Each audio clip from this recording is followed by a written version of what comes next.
Well, welcome to the roundtable. It's that time again. It's Thursday, March 19th already. Wow, month is going fast. Um, Most of you probably haven't seen it by now, but I posted a 28-minute video before this talking through um, reassessment of the channel, reassessment of what we're doing. Some things I want to clarify from that video.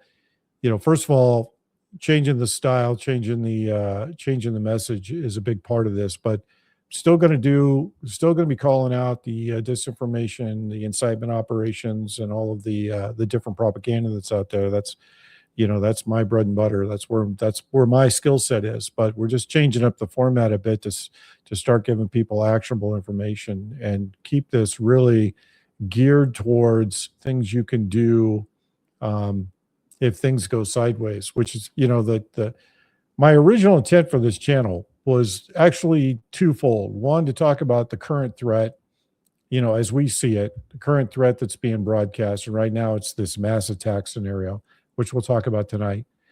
And I really want to talk through what you can do on your end, because all of us we've been doing this for years. So we know what we should have on hand. We know what we do have on hand. We use our stuff, et cetera, et cetera.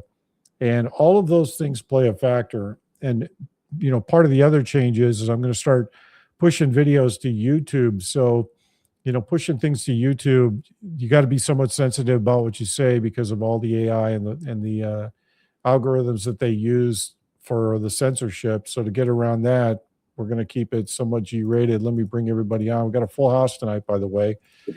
And where I want to start tonight is I want to start really with this mass attack scenario, and it could come in a variety of forms.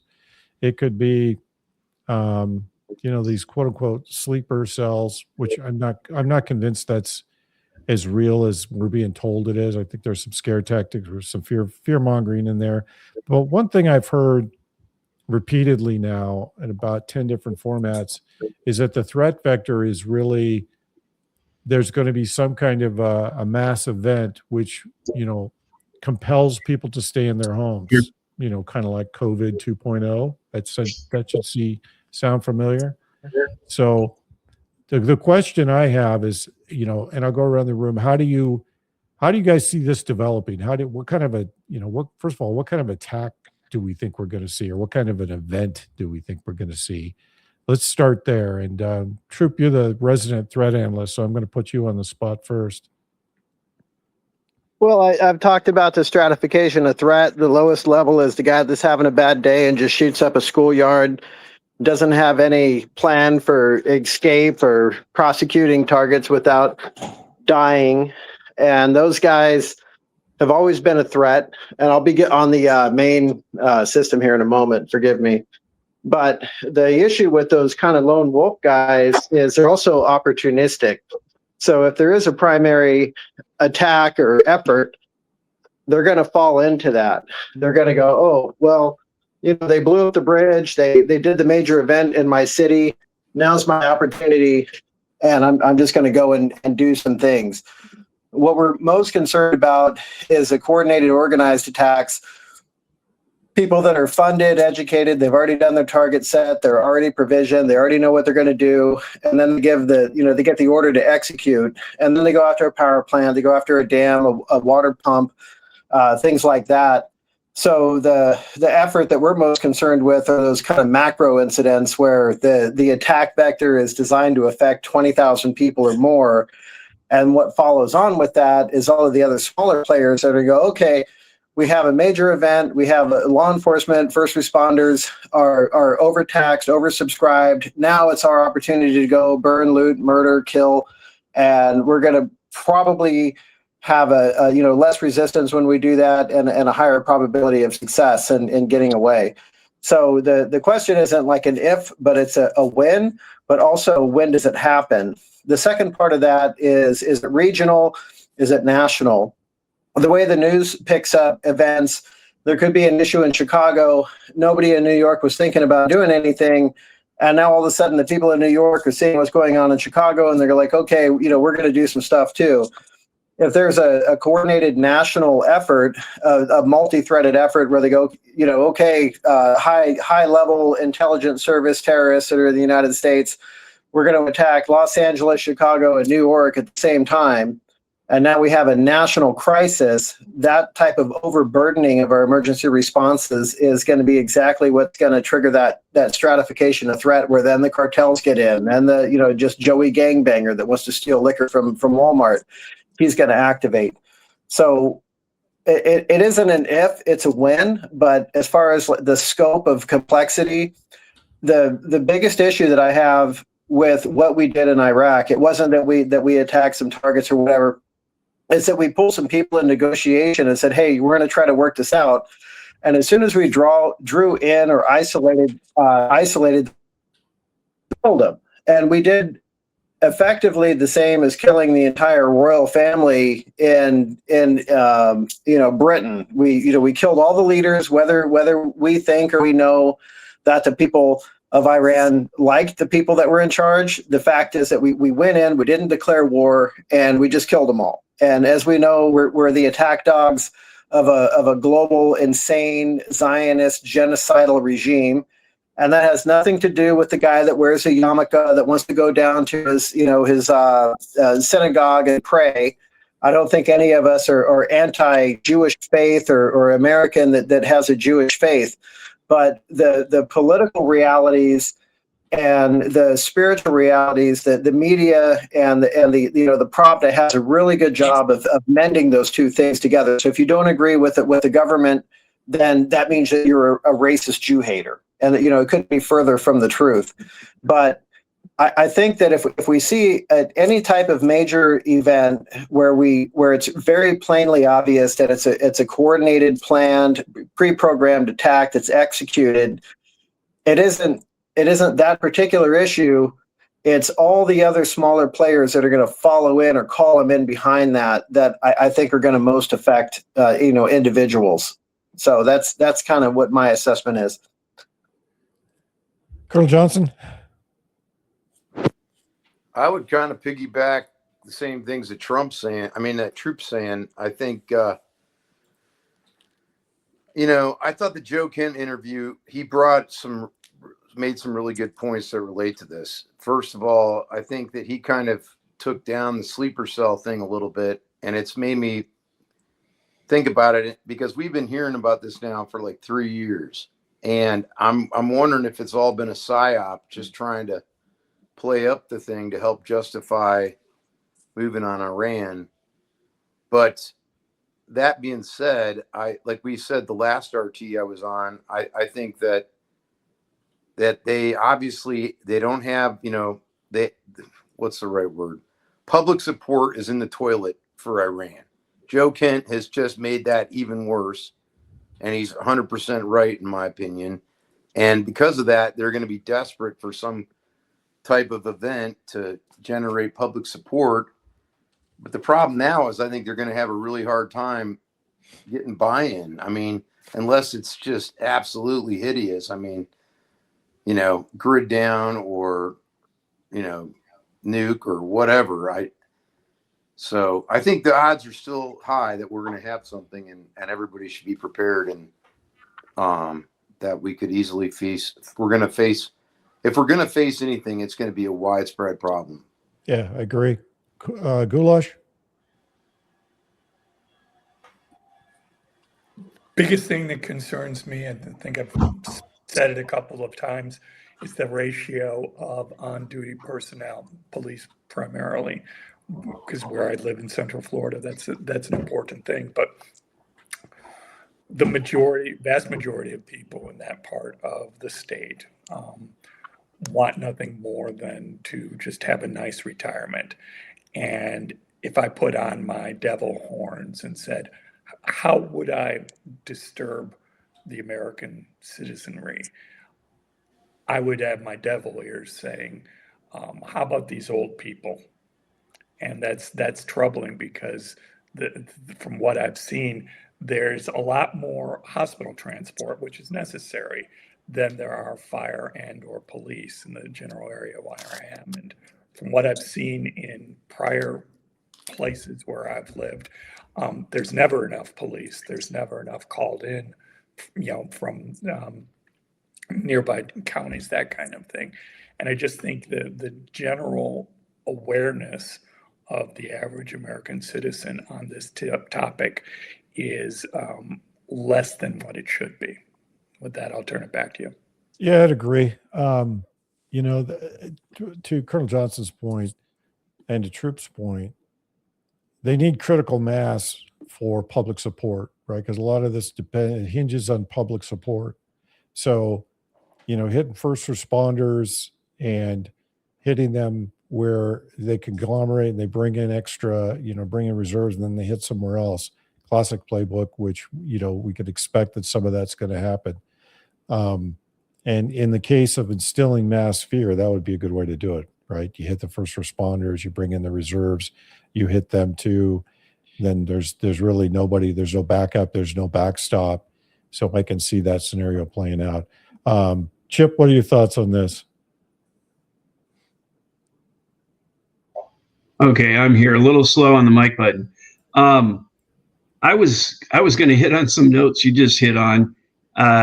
Obviously, if there's two different ways of thinking of this. There's thinking of organic operations, and then there's the thought of false or green flags. If you go down the path, not anything that we're doing is, in my opinion, is speculation. We're speculating whether it's going to be something organic. What was interesting, or organic, or false or green flag operatives. What's been interesting lately is the Iranian regime put out a message that essentially said, we know that it's not the American citizens that are, doing what's happening. They, taking actions against Iran. So to me, that was kind of signal that they're trying to put out the message that they're not anti the American people. Now that could be just some kind of psyop, who knows? But I tend to lean the other way, that maybe that can lead into the idea that there won't be something organic happen with terrorist cells in the U.S. self-activating. And then the biggest thing, going over to the other side, false flag, green flags, the biggest thing they need, and Goulash hit on that, was and so did you, Colonel, was fear. They need a mass fear event. And they need a mass vitriol and hatred event, to build that hatred and vitriol up, to get behind a war effort, a war footing, if that's what they want. So, everything that could happen is speculation, whether it's going to be organic or inorganic terrorist attacks, whether that's Iranian, whether that's cartel, whether that's a combination, whether it's a combination of organic and inorganic. It's we can speculate and kind of guess where it might go, but what I would suggest is that you're going to have to act, but at the same time, figuring out what's going on in your head, to take a couple breaths to try to figure out what's really going on, and not acting on an idea that might be false. I'm not saying you can't, you shouldn't defend your family or your home if that's necessary. I'm just saying in regards to figuring out what's actually happening. Yeah, situational awareness is going to be hard with all the chaos if it develops the way I think it's going to happen. And you're right, this is all conjecture on our part, right? Nobody really knows how or if it's going to develop, but having a good idea so people have some warnings, indications. Hey, it's worth doing the hypothesis at least. Spud, thoughts on this one? I live in rural America, so for me, as much as I pay attention to these events, and I agree with everybody here, for me it's a different perspective, and even if I go out different places, I'm always looking at what do I need, just in case, whether it's whether I carry first aid, and even a small pack just to make sure I have what I need just in case, there's some blockage, knowing my routes, and of course, preparing my family as they go out. And of course, if I go into the more, heavy, populated areas around me, just gear up accordingly. I personally, you know, I don't follow a lot of that because, again, like Chip was saying, it's very speculative. However, what can we do as individuals to, be prepared, knowing where your home base is, knowing if you're going to leave and when you're going to, the routes you're going to take to come back, and the different routes that are associated with that. And then if you can't, what's Plan B, what's Plan C. There's a lot of, my biggest frustration is there's just so much information out there when it comes to this, depending on who you listen to and follow and such. And I've found, trying to find that trusted source, use it as your plan, as a base.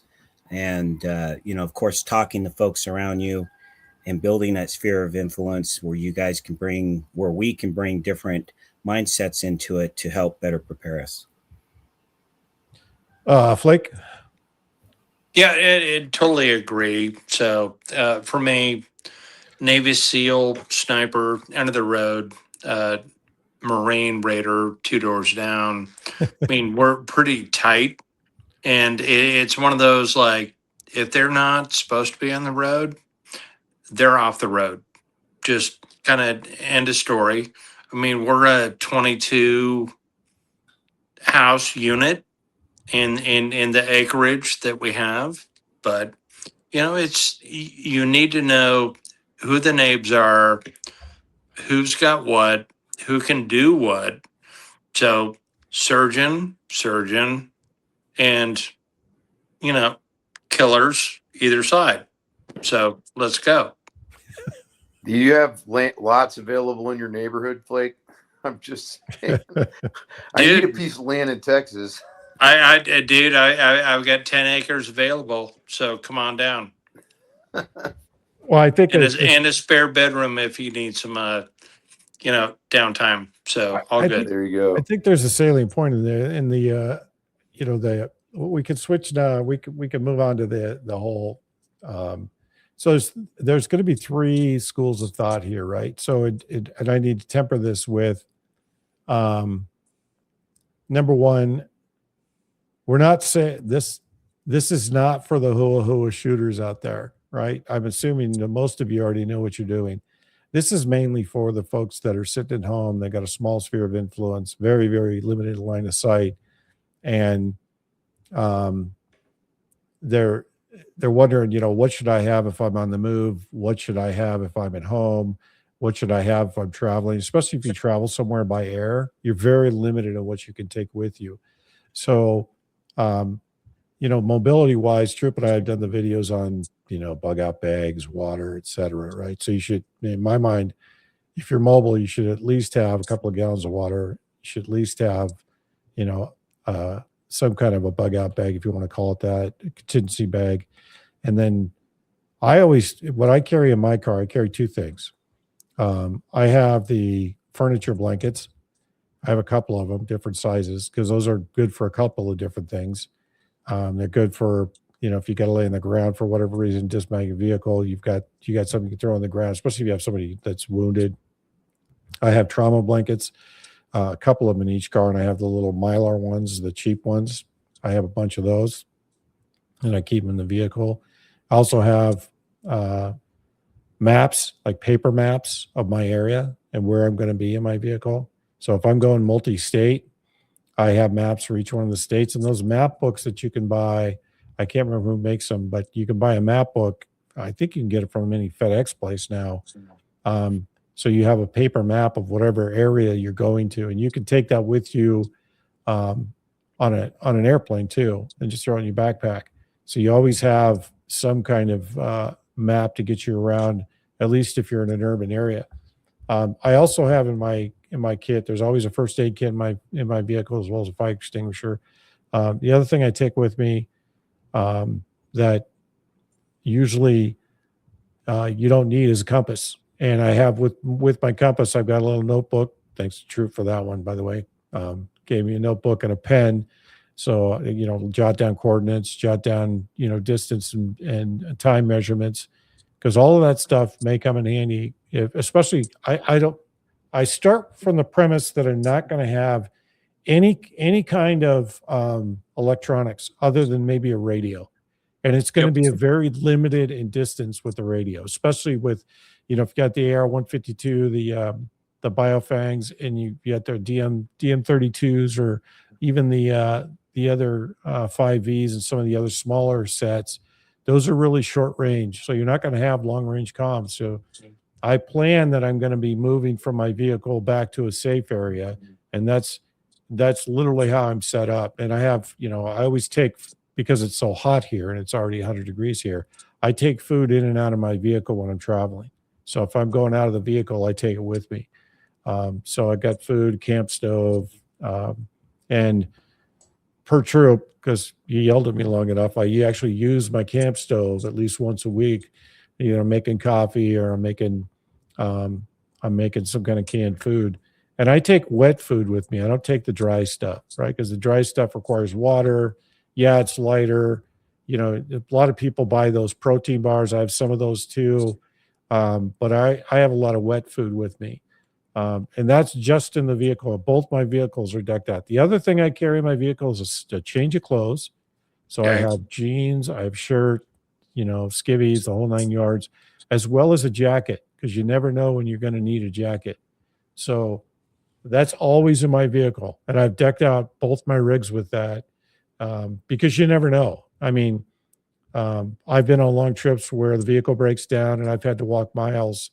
And so I try and preclude that as much as possible, but I'm set up just in case if I have to stay in my vehicle for an extended period of time, I'm set up to do that too.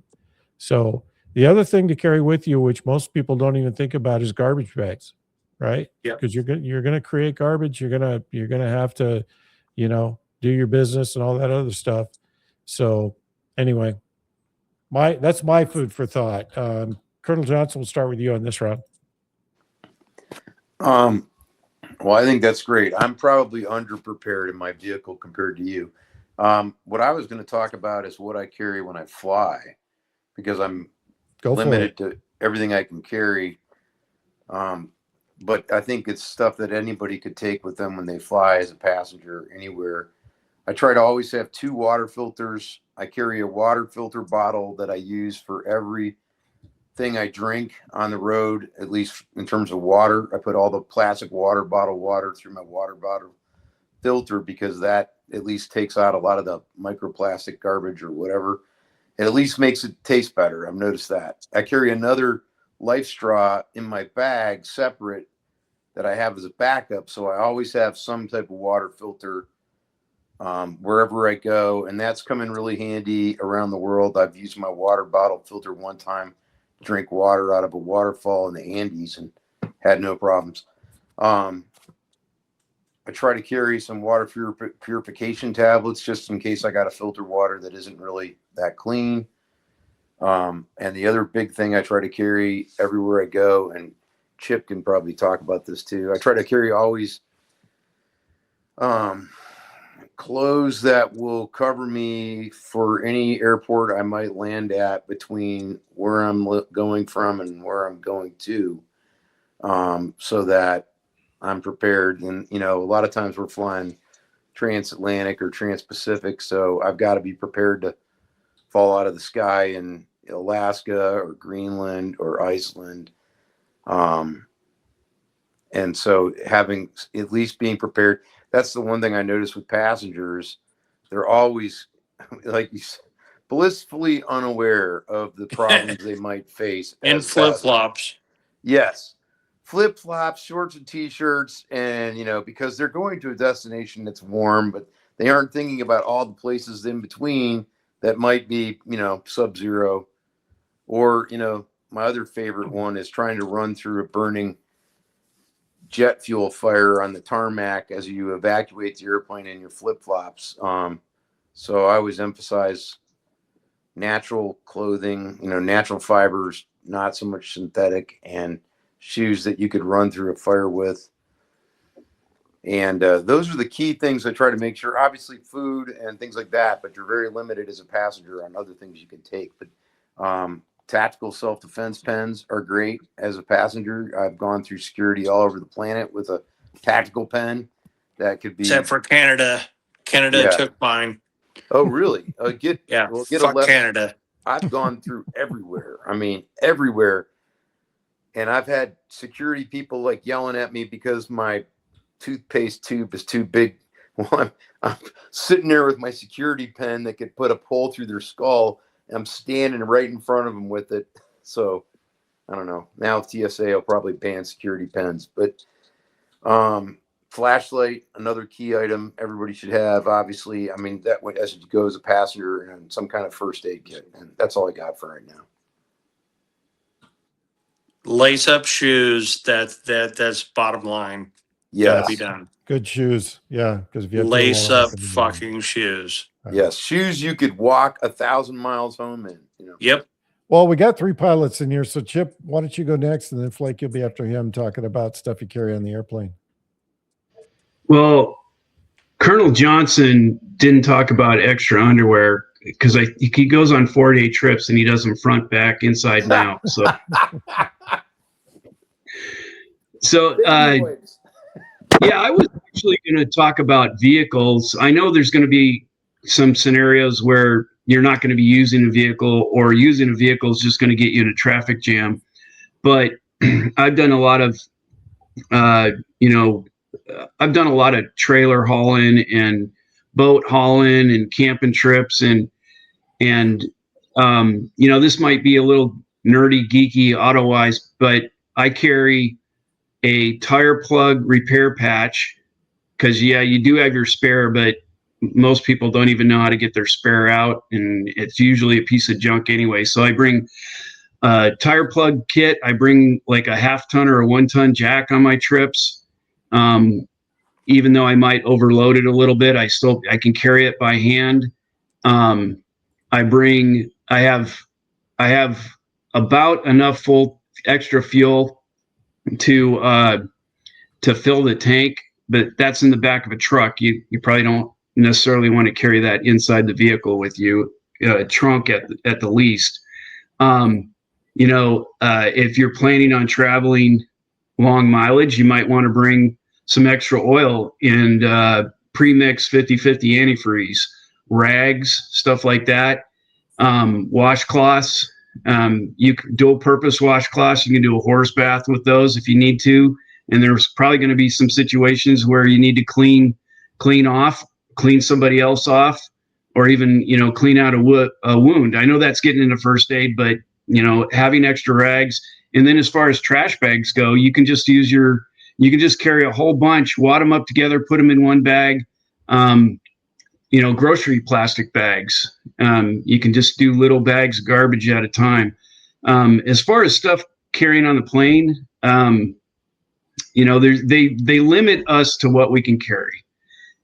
They won't let us through with a lot of times they won't let us through with a metal water bottle, because that could be used as a weapon, and you can't carry screwdrivers and flatheads and cross tips. You can't carry a Leatherman tool, because that could be used as a weapon. There might be a little knife on it or something. So,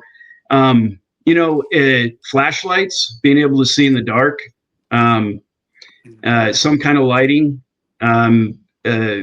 we can carry that, and you can carry that on an airline. You can carry a flashlight on an airline. You might be in the dark inside of an airplane. You might be landing somewhere in the dark. And you're probably going to be the only one amongst the passengers that has a flashlight. They're going to have their phone lights, but those are pretty limited. And their phones are going to die probably in short order.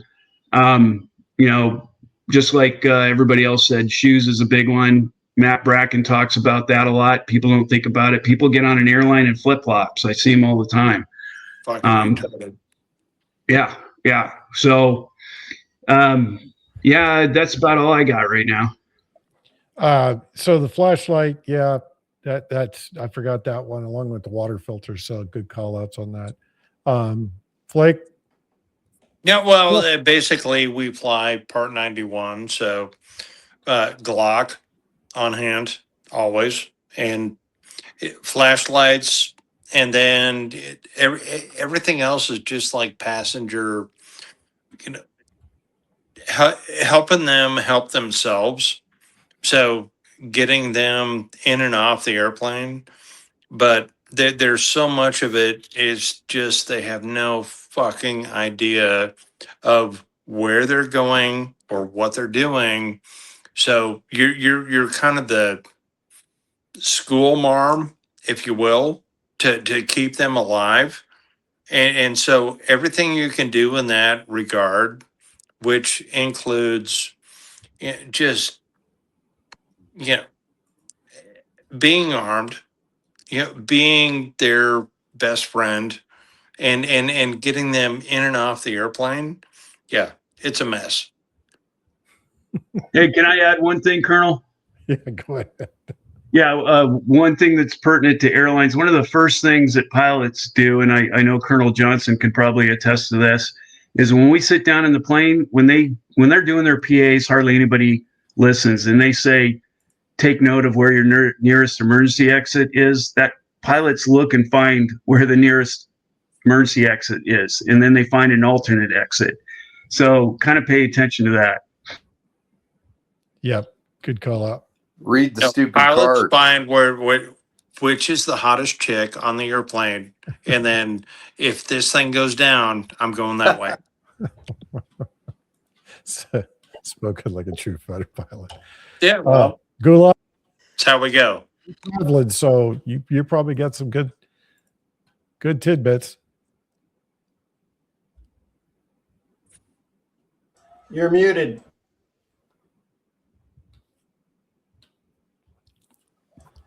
There we go. I like a lot of the ideas, especially the thing about making sure you've got real shoes, whether there's sneakers or just something that you can go a long distance on. I also just wanted to second the idea of making sure that you do have 2 is better than 1, 3 is better than that.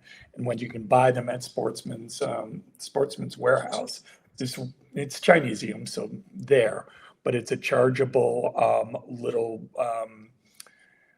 I guess it could take a single AA battery in there, but for $12, I'd go in and I've bought multiple for multiple people because they charge as well. So if you've got a rechargeable battery in there, you've got the only problem is you have that little tooth on the charging cord that you need to be thinking about there. What is that?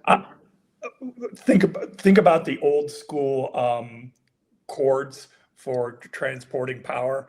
There's a little hook in them, and that you can't put a USB-C in there or that kind of thing. That's the only piece of real Chinesium that takes these out of the absolute great his situation. But Flashlights. Flashlights, yeah, exactly. And the other thing that I try to do, because I'm driving a lot more than I'm flying, notwithstanding, being here in Hungary right now, if you don't keep enough cold weather clothing in your trunk or in a bag, it doesn't really matter. But as somebody who goes up and down the East Coast, pretty serious changes in weather, even in regular times, I try to have enough clothes so I can walk as far as I need to walk. So on that, I'll turn it back to you. Yeah, it's international travel is way different than domestic travel because every country's got different rules. The other thing I take with me, especially when I'm on a plane, is I take the wet wipes and things like that I can, if I'm sitting in my seat for a long time, I can wipe down my face or whatever. You can find small packets of that, and you never have enough chargers, that's for sure. Spud, either mobile, air, or home-based. From a mobile perspective, and I'm going to be reaching way out of my wheelhouse here from an infantry standpoint, but some of my favorite gear is having a wubby on hand and a poncho. And there's many uses to a poncho, and folks, I suggest looking it up.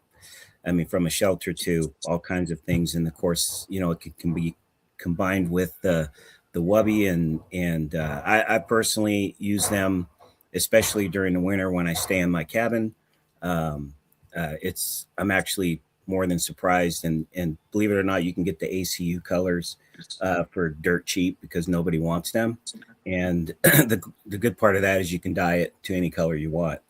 From a food perspective, I store a lot of wet food, and one of my go-tos, because it's cheap, and I believe it's like $30 a case, you can get the humanitarian aid kits.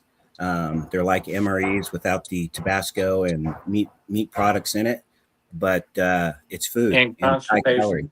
Yeah, that too. But we use it here at home, even during some of the just off and on. We'll use it just to run it through the kids and the wife, and of course, the whole thing about using your gear. It's food. It's cheap, and you get a lot of it, and there's a lot of calories there. But yeah, I mean, the maps is good, the clothing and all that stuff, but look into the wubby and the Poncho. yeah, the poncho. Thank you. You'll be surprised in the many uses that it has. Yep. Troop, I saved you for last because I know you're going to have the most to say. Yeah, lots of good ideas. So if you guys follow my channel, you know that everything that everybody's talking about, I carry in my bag, and I have 100 videos on it. But the key thing is I carry, I don't know if it's 18 or 22 liters, but whatever it is, it fits right inside of a 5-gallon bucket. So Home Depot bucket, if you're bug out bag, I hate that term, but whatever that thing is, it should fit inside of a 5-gallon bucket. And I learned that the hard way with the Red Cross. I was a first level disaster responder guy, and you have the comm kit, and you have this kit, and you got that kit, and you got $1 million in Pelican cases of stuff. And then you end up getting thrown onto a truck going into a disaster scene, and all you got is like, your Pulaski and your fucking bag. And so you're fucked at that point. So you learn how to pack. And when you're traveling, you got to think carry on, you got to think light, what's going to fit in here. The way that you can guide your mind, and the way that my bags, and I'll do another video, I'll do as many of these as it takes, is hydration, sanitation, temperature control. So those 3 things, and everybody covered them already. So hydration, I carry the Sawyer mini filters and either Aquatab or F-Chlor, which are chlorination tablets. I hate iodine, fuck the iodine. Probably the best water filter, or what would be considered a water purifier, is the Catadine system. It's a pump system, but it's very bulky. It has an inflow and an outflow. And most of you are going to be traveling in kind of civic environments where you have access to water bottles and stuff like that. So that Sawyer Mini, what that's going to do is it's going to pull out any dirt, particulates, microfilters, all that other stuff. It's going to get the filter. It's going to strain the water well enough that when you add your chlorination tablets, which are little teeny tiny baby aspirin little things, they're going to be able to work more effectively, because you brought the big particulates out of the water source. So you have to understand how to identify water that can be made potable, meaning if it's an oil slick in the middle of a parking lot after it rains, that may not be potable. But if you're in a third world country and the water's a little brown and sketchy coming out of the faucet in your hotel room, well, you know what, you can work with that if you have a basic water filter and you have chlorination. So the water part is the foundation, and then that sets the tone for everything else. So the second thing is sanitation, which Colonel mentioned, the baby wipes, stuff like that. These are things that you can pack in there.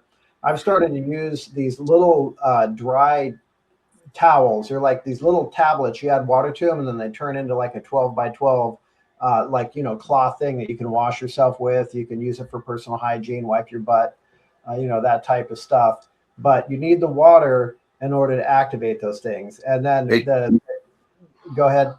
I was just going to interject. One thing you made me think of, Troop, that I think is really useful is I ended up getting some of the liquid iodine like InfoWars sells, but the one I have is from somewhere else. But I've been carrying that in my bag also. And I found that it's super duper multi-purpose because it's liquid iodine you can take as a health supplement. You can use it on cuts. You can use it to kill fungus. You can use it to purify your water. You can use it to protect yourself from radiation if you take high enough doses. So it's actually a really useful thing just to have a little liquid bottle of ingestible iodine. Anyway. Well, I'll get to that. So in my first aid kit, I carry, just like your alcohol wipes, these are iodine wipes. And if you want to know if you're iodine deficient, get some iodine, put it on your hand, and then look at your hand in 20 minutes. If the iodine's gone, you have an iodine deficiency. And, as Colonel Johnson said, iodine is an amazing thing. We use this a lot out in the field because it kills fungus, it kills bacteria, it kills viruses, it kills mold. You can use it for purification. I don't know what the efficacy of a prophylactic for like, nuclear filling up your thyroid goes, but, you could rub it on your thyroid if you want. And you notice how I'm just using this stuff on camera. I use my shit all the time. And you have to do that. But we'll start with water. So a little tiny Sawyer filter, you can get the big one or the little one. This is an easy thing. It works with water bottles. Real world, because people are like, okay, well, I buy this crap, and then what? I went on a trip with my wife and another couple, and we went to Floribama and Nashville. And we rented this Airbnb thing in Nashville. It was on this, I think it's called the Paper Alley or Printer's Alley or something. These old ass buildings are 100 years old. You can tell that they very shittily built like a little room inside of a room to cover up whatever the building's industrial purpose was 80 years ago. And the water was a little sketchy and everything's a little sketchy. The stores were closed. Nobody had water. I'm like, no big deal. I got the trooper kit. So I break out the trooper kit and I'm filtering water. I'm chlorinating it. It tastes great. Everybody thought it was weird until they needed it. And they were afraid to drink the water that was coming out of the spigot. And we're in a city. I mean, you guys are thinking, oh, this is a Mad Max thing. No, this is literally three of the guys that are on the call. I think all of us on the call have traveled to, I've been to 27 different countries myself. So I'm probably on the lower level of the guys on the roundtable here. And you don't know what kind of situation you're going to be in, but you have to make sure that you have an ability to filter and purify that water. And so that's the hydration. And then that feeds the sanitation, personal hygiene. So hydration, sanitation, and then temperature control. And like these guys were saying, I mean, here in Phoenix, it can be 105 degrees. And then you're like, you know what? I'm going to go up to Flagstaff and hang out with my buddies. You drive literally an hour north, and then all of a sudden it's 42 degrees outside, but you're in shorts and flip-flops. You're fucked. You're going to go hypothermic. So in the bag, in the trooper bag, I have a change, what I call skivvies, which is just a t-shirt, underwear, and socks. It folds up, super small, goes in there.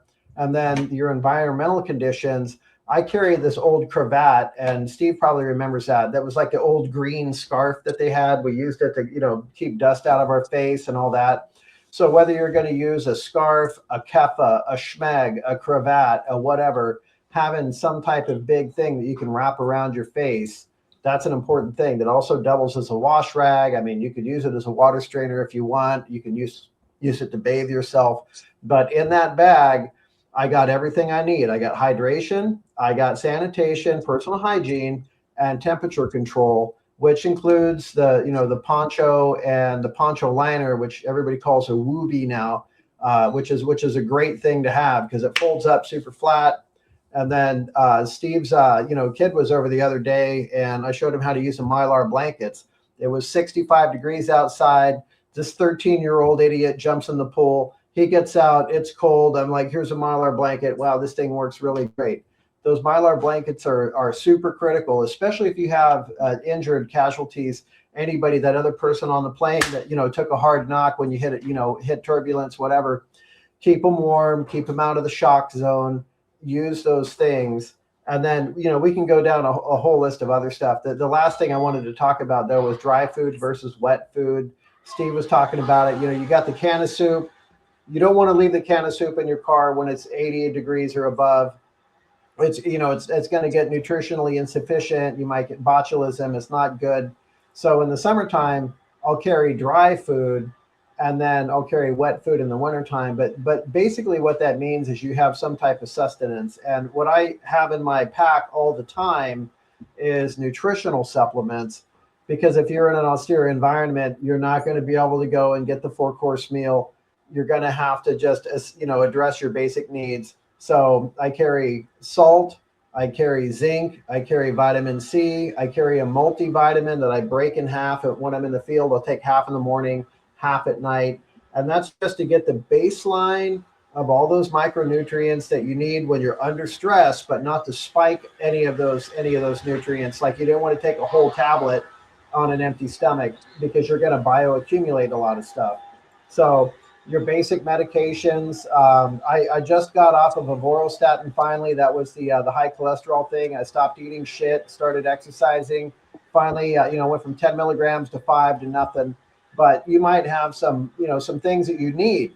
So if they're temperature stable, bring 3 to 5 days of them. And then basic shit. We're all over 40, so whatever, fucking hemorrhoid shit, Tums, whatever you need to be happy.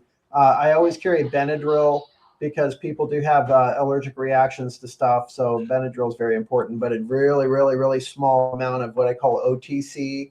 And remember, Advil and Tylenol, very important. I don't take either one unless I absolutely have to, and not for pain medication. Advil is a swelling reducer. That means if you end up on the ground and you got to walk in those shoes and stuff, and your ankles are swelling up, your back hurts, you got to fight through the fight. So take the Advil, reduce the swelling. If you're out in the field and all of a sudden you're like, oh man, I feel like shit now, something's happening, take the vitamin C and the Tylenol. The Tylenol is a temperature reducer. So that's what it's for, is to lower your body temperature. So Tylenol, Advil, your basic medications, your OTCs. And then the first aid thing, again, we've gone over the first aid. You don't need a fucking surgical kit. You don't. You just need to clean, treat, and cover the wound. Remember, a little tiny paper cut when you're in a foreign country where you're not used to the bio colonies that are in the place that you're at, or even if you're at home, a little tiny paper cut or a pinhole or a hangnail, that is a fucking 50-lane wide highway for all of those different germs that your body's not used to dealing with. And all of a sudden you got deli belly. So carry just basic I got a cut, immediately put iodine on it. And then, when you can, wrap it. And, Steve and I will do videos on that. I think you're going to put out a first aid kit that I designed. And it's very basic shit. So hydration, sanitation, temperature control. And then the last thing I'll end on that is the self-defense. So anywhere I go, I carry 2 very small FRS radios, not the big Bofang. We love the DM32 UV digital thing. All that's great. But I'm talking about those blister pack things where you can turn it beep, beep, channel 2. You hand it to somebody. And that way, somebody that is not, hasn't gone through all the tactical training and all that other bullshit, you're on channel 2, backup's channel 3. If we get separated, we're on the radio, go. Thing's got some AAA batteries in it. Now you can communicate with at least one person. Doesn't require any training, any setup, any sophistication, takes no room in your bag. You got 2 radios, go. I actually have a piece of gaffer's tape on the back of mine. My wife and I communicate front of the house, back of the house, and it says primary 9, backup 7. So if you're not getting me on 9, click to 7. But they're real super small, as big as your phone. They don't have to go 10 miles. And you got that. And the other thing, as far as illumination, I carry a little torch. My tactical light is a 1,000 lumen light. So if you got that light and your cell phone or a radio or something, you can crush a motherfucker's face in when you're blinding them. But you don't have any weapons on you. But as far as like normal illumination goes, I love the headlamps, but not as a headlamp. I carry them in my bag and I wear them as a necklace. If I got to pull them out, they can just hang right there. I learned that when I was in the field because I had this stupid head thing and it was fucking hot and, all the shit's going on. I'm blinding people when I'm leaning up and looking at them and then I'm beaming them. But what I really needed to do was see my hands. So I just take the headlamp, I turn it upside down, put it around my neck, and now it's aiming directly at where my hands are. So I can, read a map, write something down, whatever. So we'll do another video on it. But all of these things, people are talking about, oh, I should have an M60 in my fucking bag and all this shit. Hydration, sanitation, which includes personal hygiene, basic first aid, and temperature control, whether it's super hot, cravat, schmeg, scarf, whatever, hat, and cold weather, right? So you can put some base layer skivvies in your bag. They take up like this much space, and you can go and you can put that on your body, and you're going to stay above hypothermic long enough to find cover. So we'll expand on that, but that's what I carry, like literally what I carry in my bag. So that's one more thing. I knew you couldn't get away with just all of that. A 2 gallon Ziploc bag. I was carrying a 1 gallon Ziploc bag, but a 2 gallon Ziploc bag, because they make them now, and that's so you have something to defecate in. And everybody's like, that's gross, trooper. It's gross until you're stuck somewhere where you're in your car and you can't get out on the freeway because it's shut down, whatever, and you have to use a restroom, or somebody else in your cabin needs. And then you're gonna be like, goddamn, trooper, 5 gallon bucket for a reason. thanks for that, right? So Bracken Jr. carry a fucking bag that you can shit in, or whatever, and then with the little tiny the pill towels you can get wet and stuff, and wipe up. But you can package all that stuff up, leave it in the cabin until you can get rid of it. But that's the last thing that I would add to that. Out. And what, just so everybody knows, I know I'm going to get asked this question. We'll make a list of this stuff and we'll put it out there so you know what stuff we're talking about. Because there's other things like chainsaws, for cutting away debris, etc. So, all right, last topic. We'll make this one quick because I want to keep this right around an hour. Grid down situation. Spud, I'm going to start with you because I know you live this life. Grid down situation. What are the just top 3 things that people should have on hand? I mean, duration is really the key. Is the key. If it's long term, having a good heat source, having a good power source, and of course, food. We grow a lot of what we have here. From a power source, we've got multiple generators. I keep 50 to 100 gallons of fuel on hand. I use it. I rotate through it pretty fast. You don't need that $50, $30, half gallon fuel for your equipment. You can use something as simple as, no ethanol 87, which I highly recommend for any small engine device. The one thing I learned a couple years ago when we got hit with the tornado, know your generators, run your generators, run a log on it.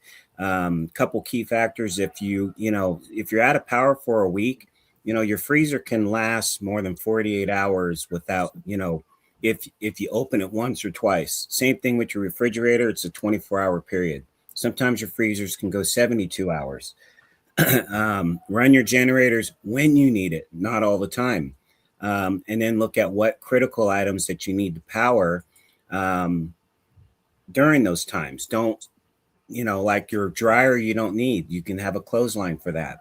If you have a well, have a generator that will give you power enough to run the well. There's some wells out in my area that run off a twin 30. So, assess where you're at, have a generator or solar, or, they got a lot of great backup powers. I'm in the process of building a storm shelters / underground for storage from food. I don't have access to power there. So I've been researching solar, and there's a lot of great alternatives. You don't need the Jackery and the EcoFlows, which are really nice. There are other items out there that you can get to put this together on the cheap. Same thing with the generators. You don't have to spend $1,000 on it. You can spend, honestly, 4 meals at McDonald's and get a good one at Harbor Freight. You just have to want to know, assess where you're at, assess your needs, and, apply it accordingly. And of course, all the water and everything that Troop went over. But I do want to say, I kind of wanted to piggyback a little bit.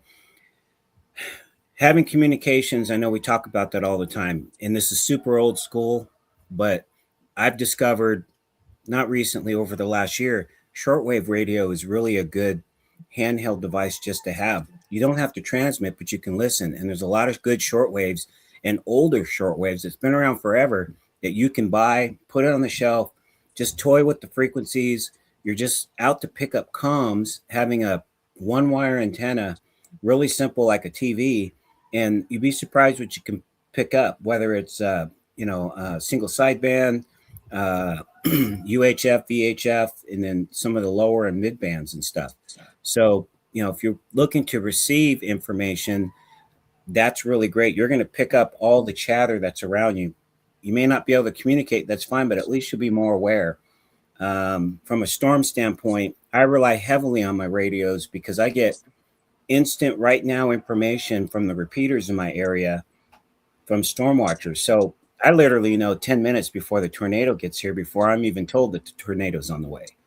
So, just something to think about. And you can get these shortwave radios really cheap. They're on, especially handhelds and I personally like the old dial type, but you can get the digital stuff, which is a little more complex, but it's just something to look into. And then, of course, my everyday carry is I got a flashlight, I carry a pocket knife, and I carry a multi-tool. I carry it religiously every day. If I don't have it, I feel like I'm naked. And by doing so, like we always talk about, it makes you use your stuff. If I don't have my pocket knife out here, I know it right away because then I need it. And people ask, well, what's a good one? Look up Kershaw. That's an excellent brand. They stand by their product. As for the flashlights, I carry a 1200 lumen Olight. They got a bunch of different brands. And remember, you get what you pay for on that. And then, of course, for the multi-tool, Gerber and some of the others that are out there are really great. And I'm not talking about the cheap 3-tool. They got, 10 or 15 on there that are actually very useful for an anything situation, especially in your car or wherever you're at. Yeah, it's a lot to take in. I was jotting down some stuff while you were talking. Again, we'll put all this stuff on I'll throw it out on a Substack. So on both Substacks, so you can get to it. I need to cut this short, gents, because I need to punch out of here. We'll be back next Thursday. We'll talk more grid down. I'll be back on Tuesday night with Path Forward, and Tuesday night I'll be talking about ways to identify not only what AI is, what AI videos are out there, what's the disinformation, what's misinformation, and some sources of truth. This crew will be back on Thursday. Steve. Goulash, safe Steve, travels. Yeah, go ahead. I was just Steve, going to say, okay. if people wanted to, I could keep posting. If you want to go, I could keep talking. If anybody, Yeah, else you guys wants. can stick around. I'll punch. Yeah, So. well, I'm trying to work the string and cup all the way to Phoenix so I can talk to you. So we'll get that lined out. Hey Bruce, I posted the link to the iodine wipes to the Perfect. Roundtable and out here. I'm not admin on this for some reason, so I can't make the chat appear. But I just posted the link to the iodine. I'll wipes. see if I think I can figure it out. I was going to add one thing that you made me think of, Troop. That was really good. Was the and I'm sure Chip does the same thing. As ever since COVID, now when I fly, I forgot about this. Is like you mentioned, I carry electrolytes. I usually carry some kind of energy booster that could come in handy in a crisis. And but the key thing I try to carry is some antibiotics and some ivermectin when I fly.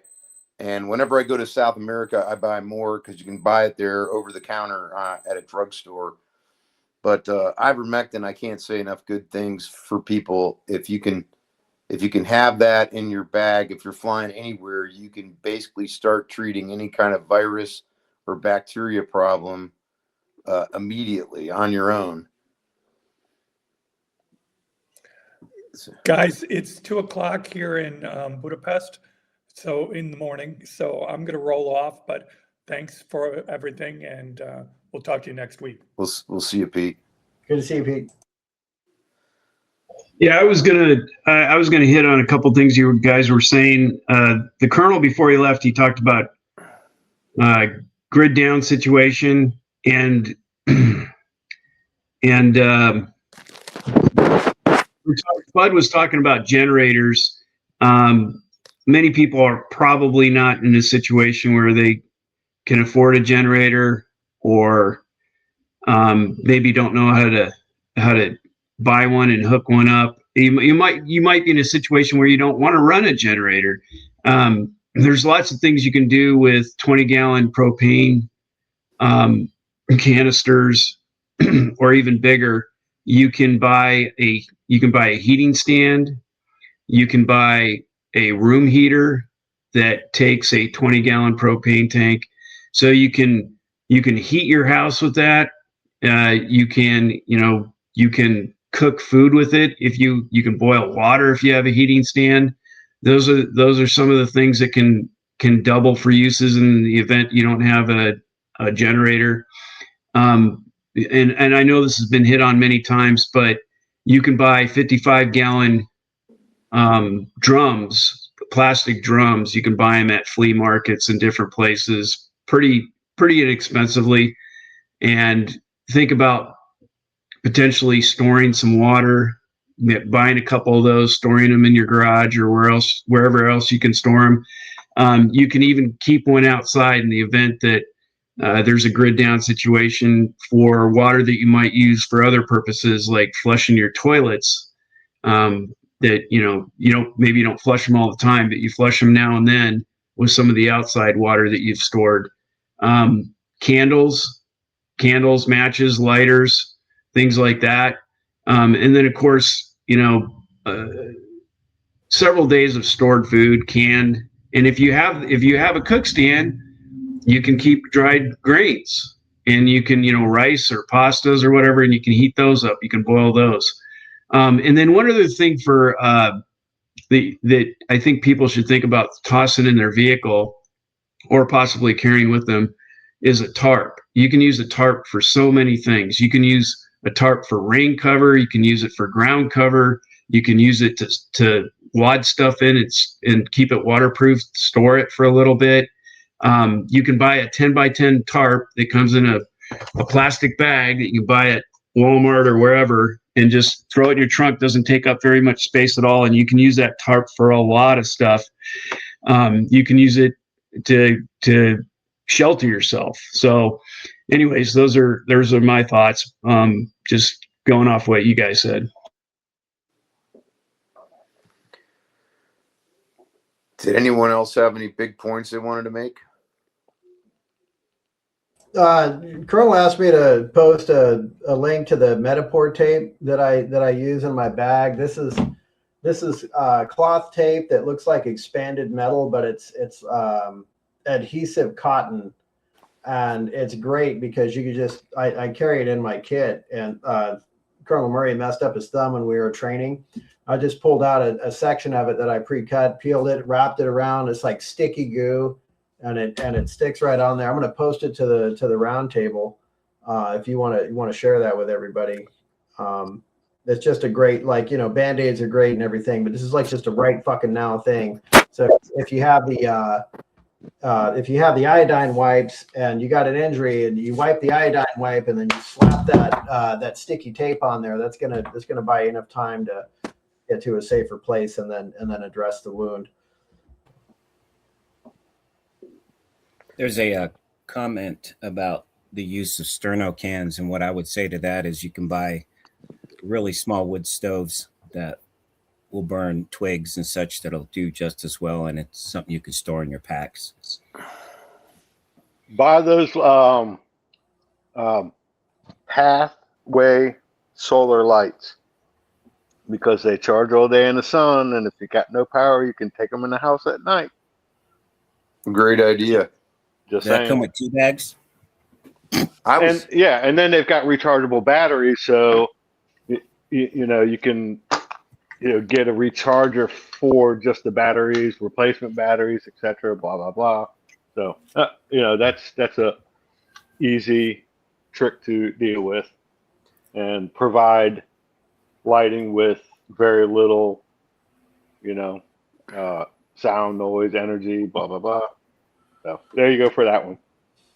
I was going to say, Spud had answered this question at the end that Steve posed, and the rest of us didn't get to answer. And I was thinking that might be a good one for all of us to talk about, was the top three things you'd have for grid down. Obviously, we've all talked about water, so I'd say let's exclude water and food because we all know that. But long shot, you got any? What would be your top three for grid down? Whoever wants Beer, to go. girls, the basic cigars. Yes, thank you. Yeah, the basics, man. I think having some paracord, some rope, learn to tie some knots. That's a handy skill to have, especially if you're taking that tarp and you want to make a shelter. You're gonna need to have something to tie it around trees with. Yeah, sorry, I just got home from work a little while ago, so I'm trying to get all my scruples together. Well, let Chip go, Yeah. and you can think about it. Chip, how about you?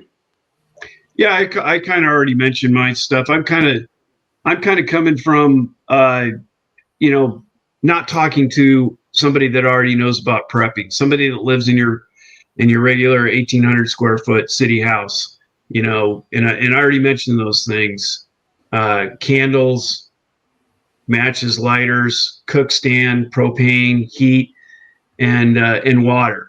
And we already talked about food, so those are the basics, and then you go from there, because if you have those basics, you're a leg up probably on everybody else around you. So and then you can get into all the other stuff about what kind of firearms you want for home protection, um, but that's on the periphery. We're getting into more different stuff there. I would also to venture to say, just keep in mind what kind of grid down situation we have. Keeping a low profile. So what's keeping a low profile? Well, maybe running a generator isn't keeping a low profile. Maybe having a fire going in your house isn't low profile.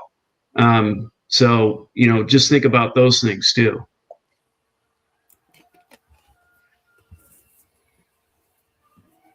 Yeah, I think propane too. is pretty inefficient though, as far as like a heating source.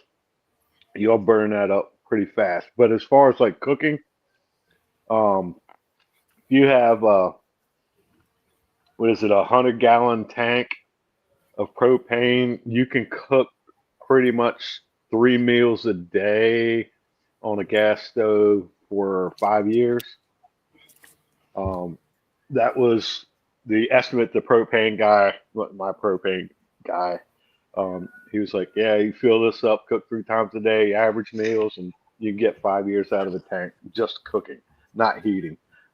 It is very inefficient and will burn up propane fast.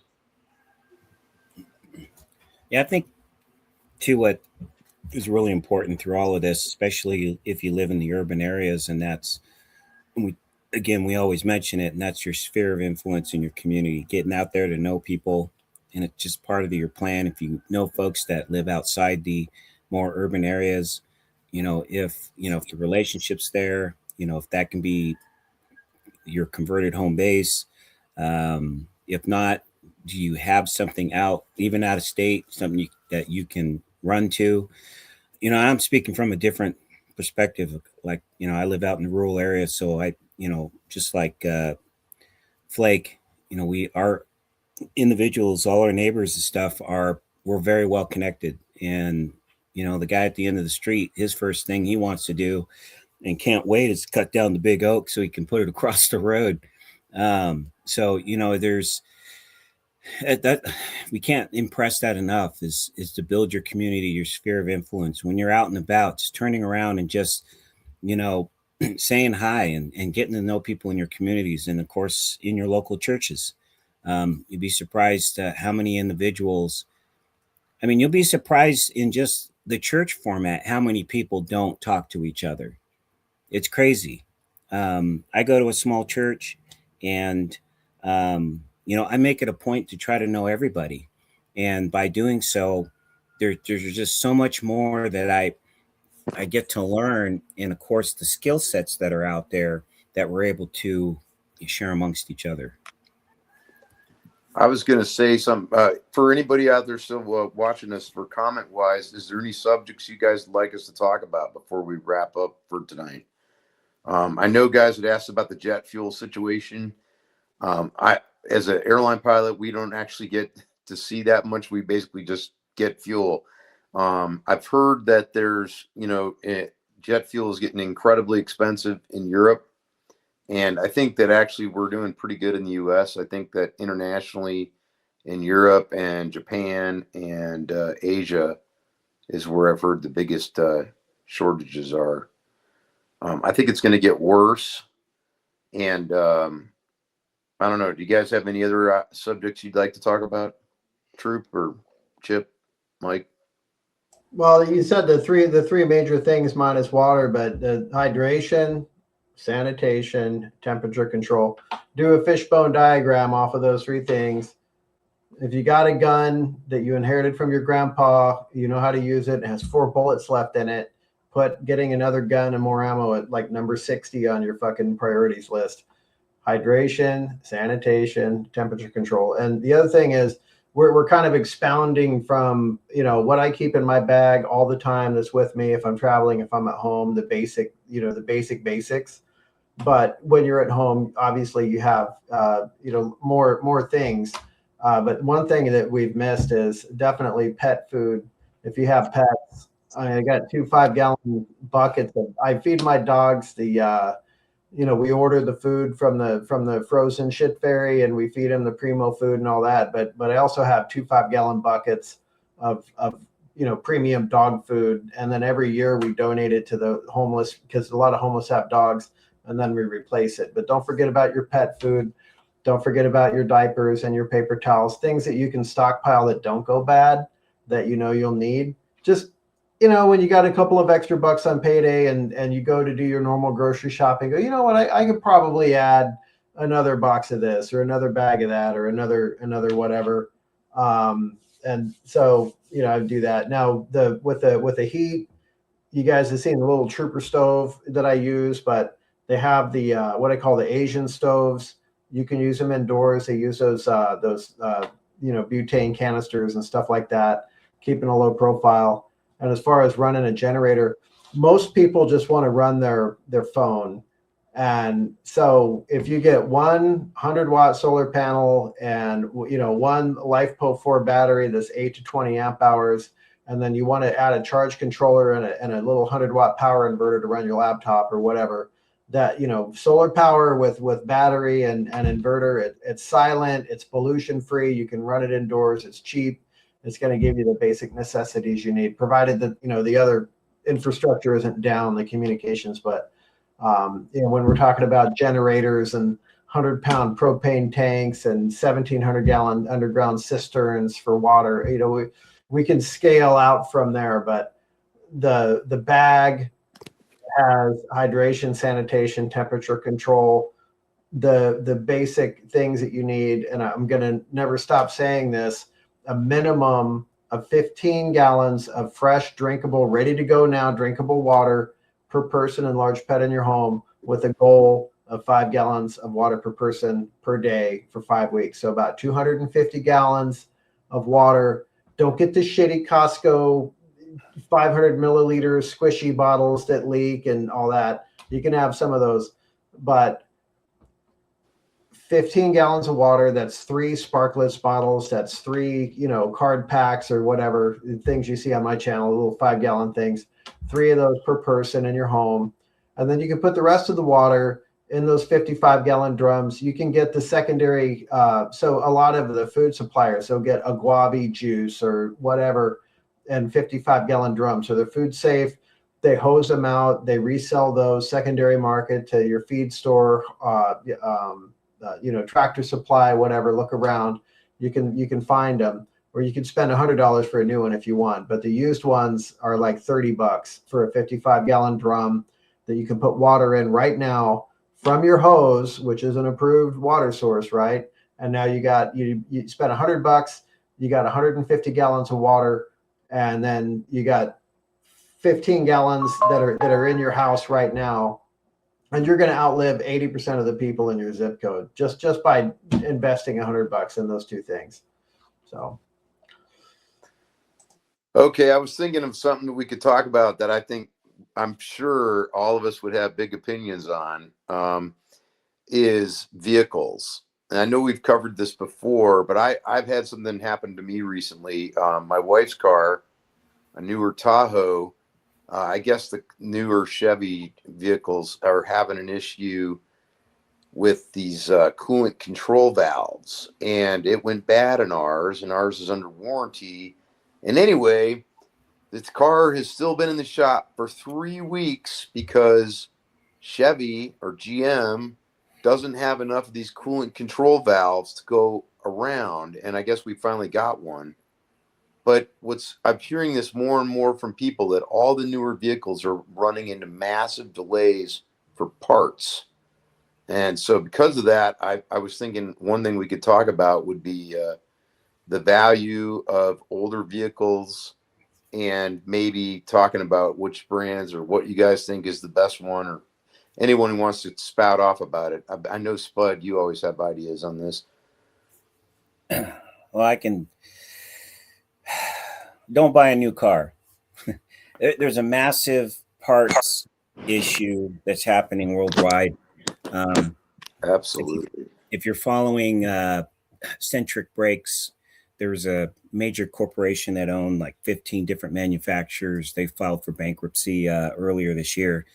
And there's really I've been talking to different suppliers at like Napa and stuff, the guys that I see on a regular basis. And even, right now, everybody's hoarding what they can. They're buying a semi-truckload of parts of whatever they can get their hands on. So if we're talking from a vehicle standpoint, I mean, I made a very, very hard change on my end. My wife, she used to drive a super nice 08 GMC, fully loaded leather package pickup, extra cab, one of those Lariats or whatnot. We sold it and bought a 93 Ford F-150 lifted. For the price that we sold that truck for, we bought one that was completely restored. I have a flatbed Dodge. It's a 93. It's about as simple as you can get. I paid $2,000 for it. I had a rebuilt engine, trans. Everything from the chassis to the ground was redone. If you can keep it within the 90s and the early 2000s, a lot of those manufacturers, GM and Ford especially, and Dodge, they're really great vehicles. They're simple to work on. If you don't have that mechanical mindset, there's those old school mechanics that are still out there that can help. And you can still stockpile the parts, the more needed parts for the cheap. We can go on and on and on, but if you have a new vehicle, and yes, they're great, but you got to remember a lot of this stuff is driven by computers, and computers aren't perfect, and the software is buggy. And of course, the parts they're making are subpar. They're made out of plastic. They're not made to last forever or for a long period of time.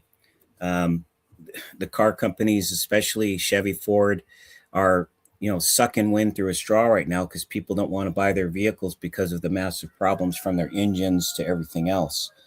So, Ford alone's got over 160 recalls just in last year alone, and that's unheard of.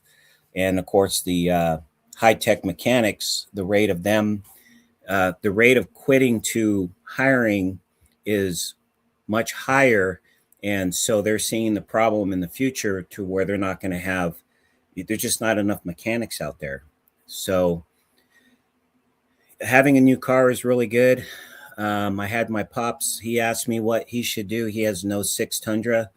And I said, rebuild the engine. If you have to make yourself feel good, redo the interior and spend a little bit on the paint, change out the headlights.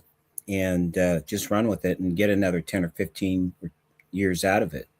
And you'll spend what, 10,000, which is much better than 80 to 100,000. And you'll know that it's going to last. Yeah, I don't know about anybody else, but I've reverted back to driving my 94 Bronco as my daily driver because my wife took my truck over because her Tahoe's in the shop for 3 weeks. So, and it's re-emphasized to me how great a vehicle that 94 Bronco is. Anybody else got some thoughts? I mean, real quick too, what's important too as a couple, that you both have the same mindset. And, my wife chose to get into the 93. That was her dream truck. And so that kind of helped us move in that direction. She loved her 08. It had air and stuff. Her 93 doesn't. We're coming up on spring and it's already getting hot. But, I had a hot rod shop for 20 years, so I know mechanics. It's kind of my second nature.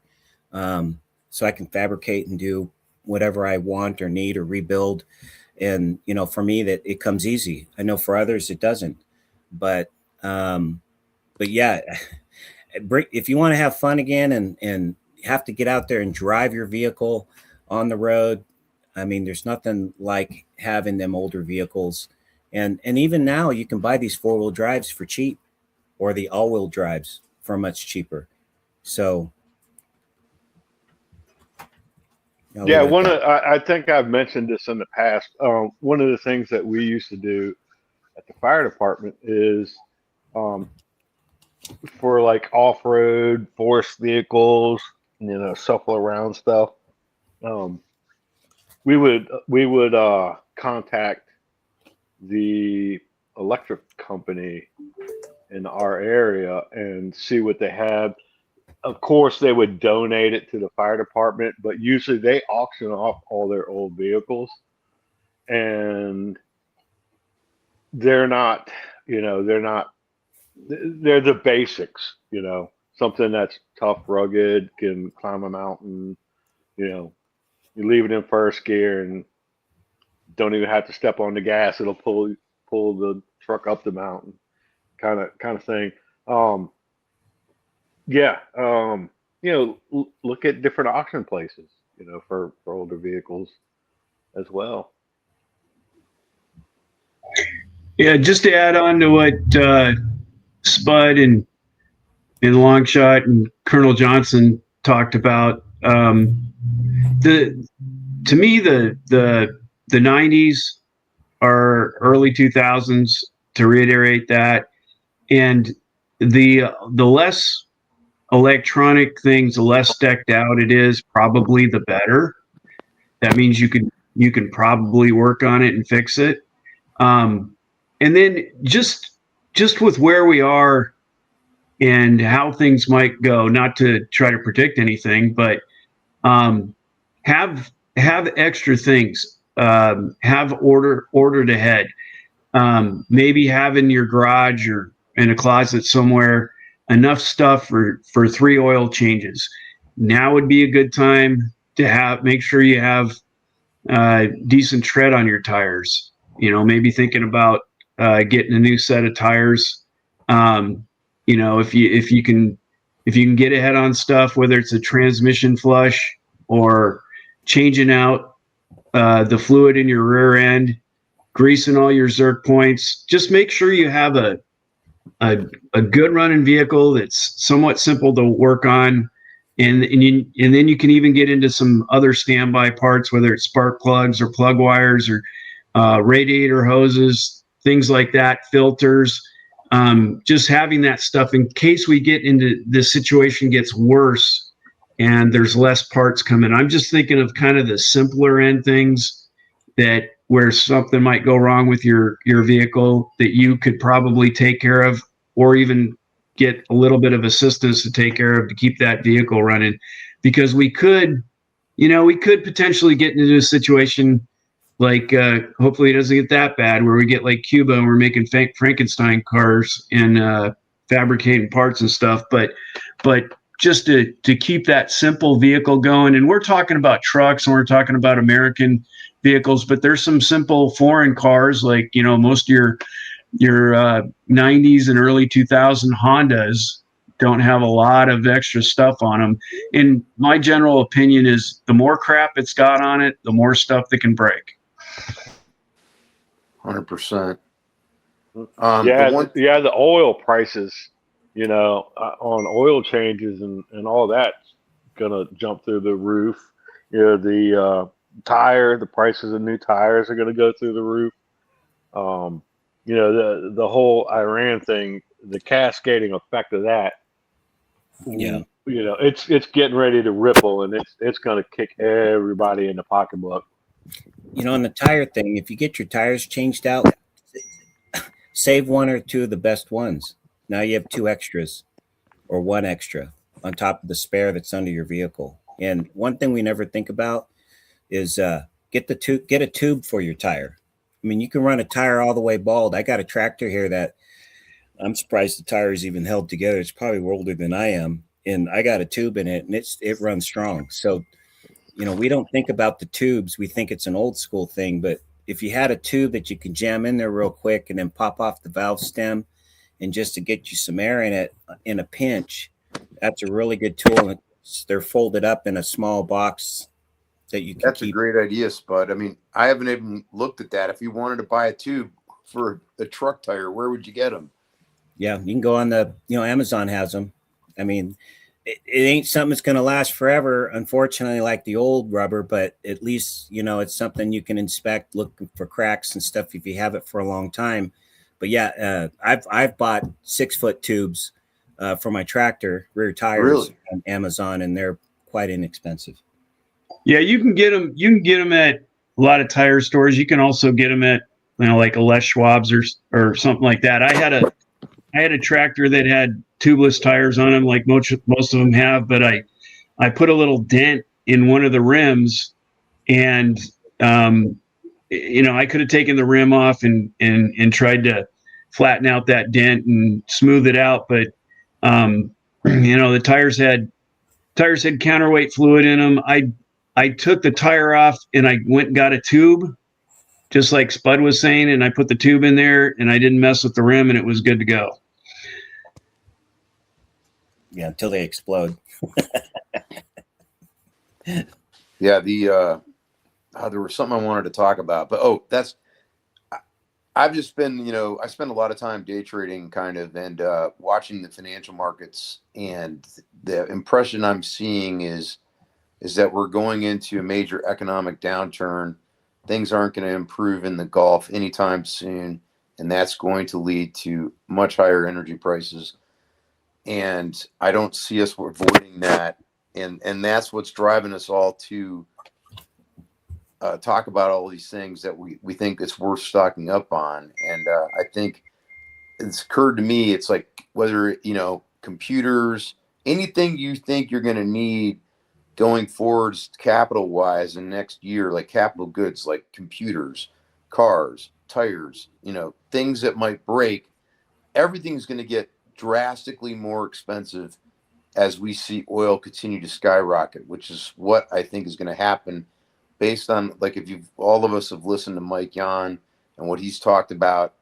And I think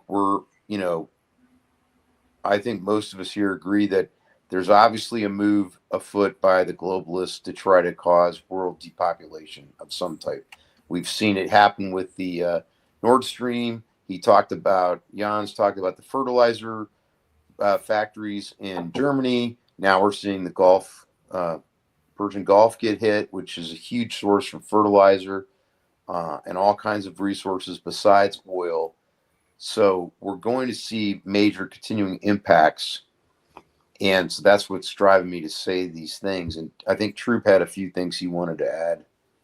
Yeah, I'm gonna have to drop soon. So the reverberation of petroleum byproducts, it's there's just so many things that come from that distillation process of crude oil. It's going to affect a bunch of things.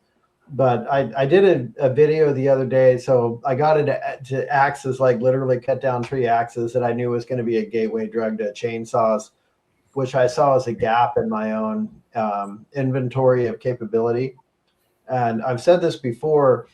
I don't really agree with the stockpiling of silver and gold. I know a lot of people do Bitcoin. I don't want to debate that. I'm just saying my unique perspective is what is my ability to generate revenue in the local currency, whether it's dollars, euros, sand dollars, bags of rice, whatever. So just because of my background, still today, I drive down the road and I see a big pile of rocks that somebody put in their front yard, and it got hot and they don't want to wheelbarrow the rocks in their backyard. They're going to use them for ground covering or whatever. I don't see rocks. I see a pile of $100 bills. When I go and I see an old tool in a 5 and dime store or whatever, Goodwill, the good old 1960s tool. I don't see just some old tool. I see a shovel that has an unlimited amount of $20 bills in the handle, because I'm still young enough and I have the energy to generate revenue based on whatever my skills are. And a lot of us now, our skills are behind a computer. You guys behind the controls of an aircraft, but whatever your skills are, you bring those skills to bear, and then you can generate revenue in the local currency, whether that's chicken eggs or dollars or whatever. Spud Hut knows this better than anybody. He can fell a tree, he can machine a part, he can fix a tire. You can do a lot of different things. So everybody just look within what your own capabilities are. You can bake bread, you can stitch clothes, you can do whatever. But my thing is, if you take a dollar bill and you put that dollar bill in your hand and you don't do anything with that dollar bill, but put it in the bank, put it under your mattress or whatever, you might as well just take like sand in a windstorm and have that in your hand, because every moment there's going to be less sand, there's going to be less value of that dollar bill that you're hoarding.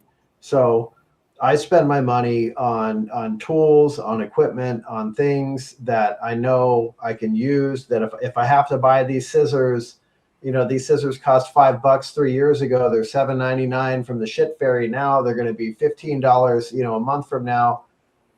If you think you need the scissors, buy the damn scissors. Buy whatever it is that you need with your money now. And my only caution to that, and with you prepper hoarder people, because I've been through this, is if you overbuy things that have an expiration date, or they just go bad, whatever. It could be batteries, it could be food, it could be whatever. And you bought a whole bunch of it, and then 2, 3, 5 years later, that the batteries are dead, they leaked, they discombobulated, the food's no good anymore. So scale down what your annual consumption is of these perishable things if you need to purchase them. But go ahead and buy the hard, the hard equipment, the tangible things, and it could be tires, it could be anything. I don't want you to just think, oh, I got to max out my Visa card on a bunch of random shit. But whatever you think it is that you need, go ahead and just buy that, and just be done with it, and then you have it. And so I wanted to close out with that. But our houses that we live in are bigger things that we can put those things in. But that little bag that has hydration, sanitation, temperature control, first aid, that's the thing that you bring with you anywhere you want to go. That's the thing that gets you back home. So just make sure you separate those two worlds, and make sure that you don't go off on tangents. Oh, I need this flashlight and I need this thing and that, all these cool, things. Basic shit. Hydration, sanitation, temperature control fits in a bag, fits in a 5-gallon bucket. And then anything else that you do beyond that point, that's extra shit that's going to be at your house. So I'll end with that. Anyone else got some final comments? Yeah, real quick, to what Troop was saying, and he's exactly right. One thing I've done in the last 6 months is really changed my mindset on things, and that's understanding your needs and wants. And sure, there's a lot of things that I want, but there's also quite a few things that I need. And the needs are, what do you need for your kits or your family or anything, the important stuff, the axes or whatnot. What are you good at? If you're good at sewing, do you have all the things to do to do sewing, a machine and different types of machines or whatever. For me, I do a lot of hands-on with machines in with wood and metal and stuff. And so if I don't have the tool, I usually get the tool. So it's just learning to categorize those things and then prioritizing them when you have those few extra bucks. I don't eat out a lot. I eat a lot at home. Of course, I raise a lot of my food from the livestock and the stuff in the ground. But with that being said, we're constantly every day, what can we do to improve the things that we do here at our home to, extend our life, in what we do and how we live. And that's down to the clothes. Goodwill is a good place, or better yet, your local mom and pop secondhand stores. And going back to the shortwave radio, you can get a shortwave radio at a secondhand store for $5. You just got to know what to look for. So just throwing that out there, just understanding that and shifting your mindset a little bit and prioritizing those things. And it's not a bad thing. It's a great thing, because maybe it's not something you can use now, but it's something that you'll have in the future and something that's going to be valuable for you in the future. And then you can turn those into local currency, hemming up somebody's pants or their socks or whatever the case might be, so I just want to encourage everybody to maybe just shift a little bit in their mindsets and look and see what's out there and see what's important. Anyone else have any other final comments, Chip or Mike? No, I'm good. No, I would, encourage once again, everybody go visit your local fire and rescue. See that here was kind of a thought that I have missed in the past, but see if they offer first aid class, CPR classes. We used to host that kind of stuff all the time when I was chief. We put together, you know, 2 3 times a year maybe. And it's kind of hard to do in a volunteer system to get enough people to put it all together. But it's a great way to learn some first aid skills, get to know some of the equipment that your local fire and rescue purchase.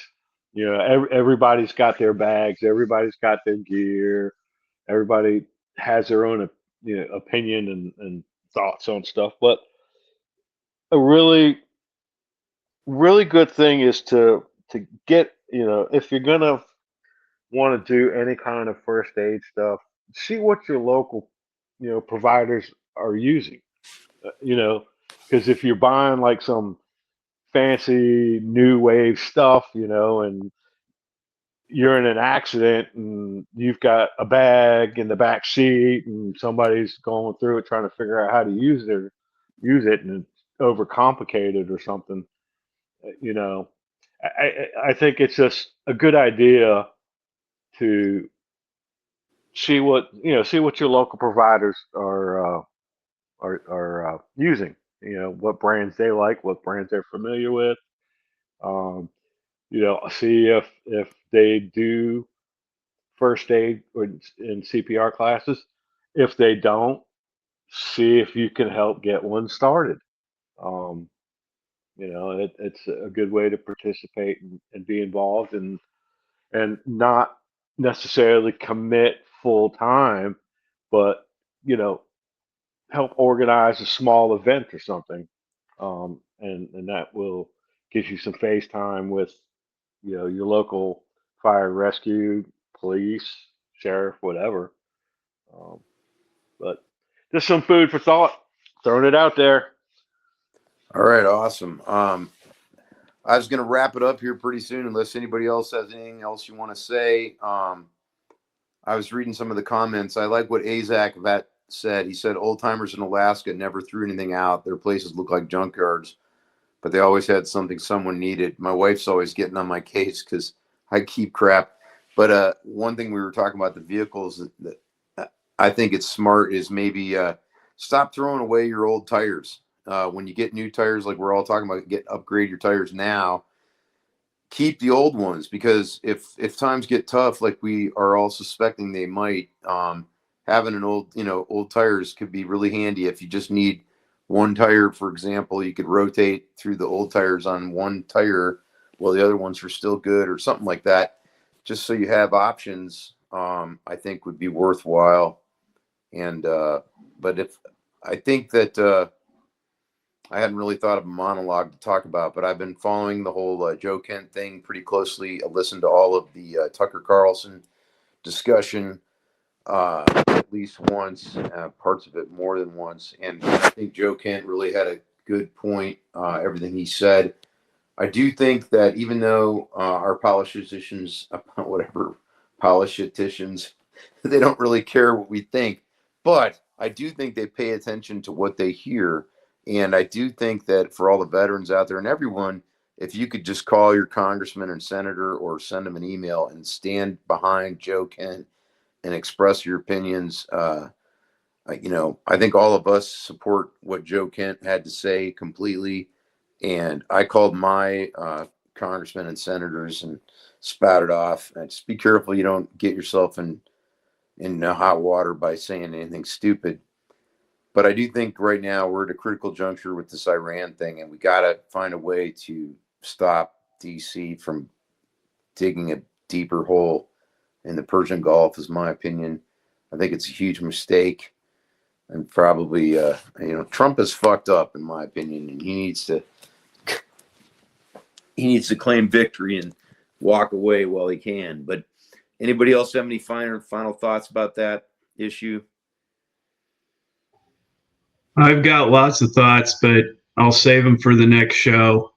Yeah, the only last comment I have is, and I've said this before, just try to get more aware of your surroundings, what's going on, who's around, especially when you're out in public, and get others around you to pay attention to.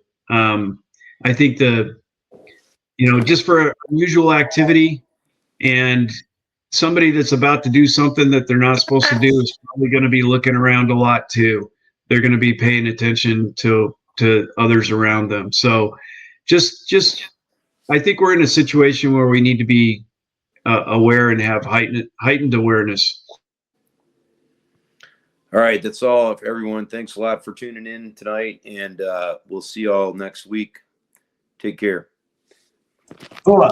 All